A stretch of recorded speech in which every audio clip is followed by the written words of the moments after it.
Click করুন অ্যাপের bell আইকনে আর সাবস্ক্রাইব করুন এবিপি আনন্দ। সব সময় থাকুন খবরে। করোনা আক্রান্ত কলকাতা মেডিকেলের অধ্যক্ষা কলকাতা মেডিকেল কলেজ হাসপাতালেই চিকিৎসাধীন তিনি। আরো বিস্তারিত বিষয়ে জানাতে ফোন লাইনে রয়েছেন আমাদের প্রতিনিধি সন্দীপ সরকার। সন্দীপ, কি খবর রয়েছে? দেখো, কলকাতা মেডিকেল কলেজ হাসপাতালের অধ্যক্ষা মঞ্জু বন্দ্যোপাধ্যায় তিনি আজকে করোনা আক্রান্ত হয়েছেন। গতকাল থেকে কিছু শারীরিক সমস্যার কারণে তার নমুনা পরীক্ষার জন্য পাঠানো হয়েছিল। আজকে সেই রিপোর্ট এসে পৌঁছানোর পর জানা যায় যে তিনি করোনা পজিটিভ।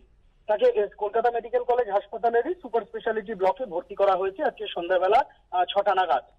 প্রসঙ্গত উল্লেখ্য যে মঞ্জু বন্দ্যোপাধ্যায় হাসপাতালের অধ্যক্ষা, তিনি গতকাল হাসপাতালে একাধিক বিভাগীয় প্রধানদের সঙ্গে একাধিক বৈঠক করেন, যার মধ্যে করোনা এথিক্স কমিটির বৈঠকও ছিল।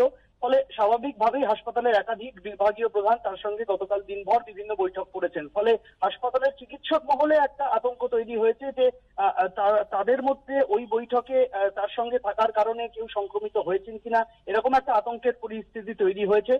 তাই অনেক বিভাগীয় প্রধান বা ওই বৈঠকে হাজির থাকা অনেক চিকিৎসক তারা কোয়ারেন্টিনে যাওয়ার সিদ্ধান্ত নিয়েছেন। তবে এখনো পর্যন্ত অন্য কোনো চিকিৎসক বা হাসপাতালের কোনো বিভাগীয় প্রধানের অন্য কোনো করোনা সংক্রান্ত অসুস্থতার লক্ষণ ফুটে ওঠেনি।